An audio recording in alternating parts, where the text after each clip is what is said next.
Yeah, I just wanted to make another video to correct some things about the Pathfinder one. I It sounded kind of bad because I said that I thought I was the only person that knew about the flesh warping stuff, and that came out a little bit wrong. I know the other people playing the game probably did know a lot of stuff about just different lore aspects of the game. The first thought was that whenever I looked into the Dark Lands and about the Dark Elves, that stuff was just horrifying. And I just thought, like, I don't care if this is the Drow stuff or not. I don't want it on me.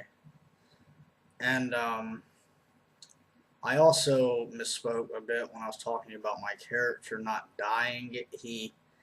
I said about when someone's on an operating table and they technically die for like a minute and they're just shot back to life. That's what I meant. He was dead for maybe 30 seconds before being revived. And it wasn't really normally in games like this when you come back to the life, it's rough. It's not like on WoW or something. You get zapped back to life. It messes with your stats and everything. And I just wanted to clarify that when this happened to him, he wasn't necessarily even level 1, and he wasn't really dead long enough to matter. Like his soul wasn't gone. But I did want to talk a little bit more about that game. I didn't get to finish because it was a really great game. Like, we didn't get to really elaborate on the characters, and I would have stayed longer. It's just I didn't need anything all day. I got there at 12 and left at 6. I was starving, and I know some other people wanted to leave too because they seemed sort of tired. But we didn't really get to talk much about the characters. The only thing we really learned was about the gnome guy, who was great. Who else? Who else elaborated on the character? He might have been the only one. Now, there's one guy there I'm going to talk to who had a Nagaji guy. He's like a snake man. Didn't get to do that. I might do that next time. Just maybe talk a little bit more because my character has an explanation. He has. I said that wrong. He has a lot to explain to do. He has freaking claw hands. But hopefully that'll work out next time.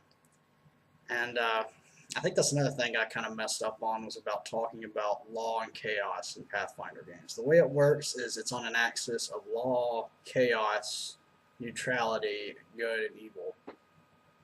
And I don't really like a lot of neutral alignments just because sometimes they think that there's no such thing as good and evil. They're beyond good and evil, which is dumb. And usually it's just things like an animal, like a grizzly bear, doesn't really care who messes with it. It just wants to do whatever it does, like protect its cubs and eat.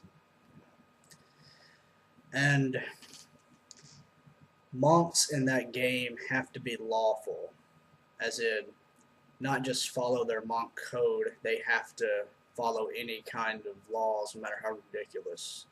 And I don't know if I clarified enough in the first video, but let's say you were going to go to a city and they had slaves, and they had people regularly bringing in slaves through the gates.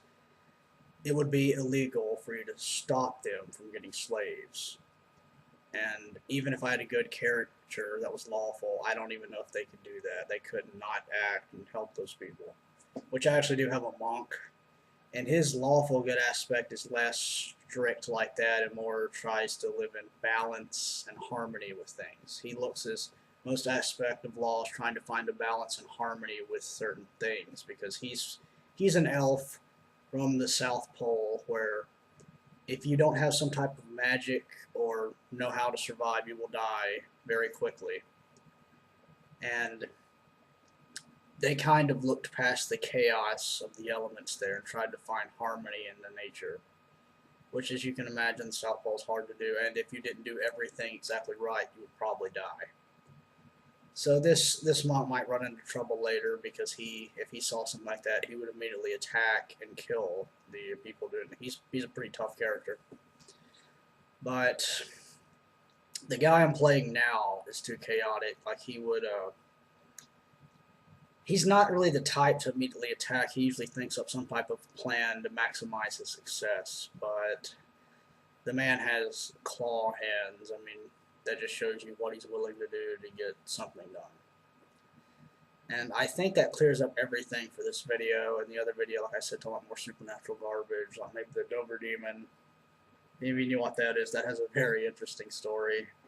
And maybe a little bit more about Pathfinder and how that might correlate to Tumblr. I think I mentioned that before, but in this game I played, everyone was great. The GM was fantastic. I wish I would have got their names, and it wasn't anything like that. So until next time.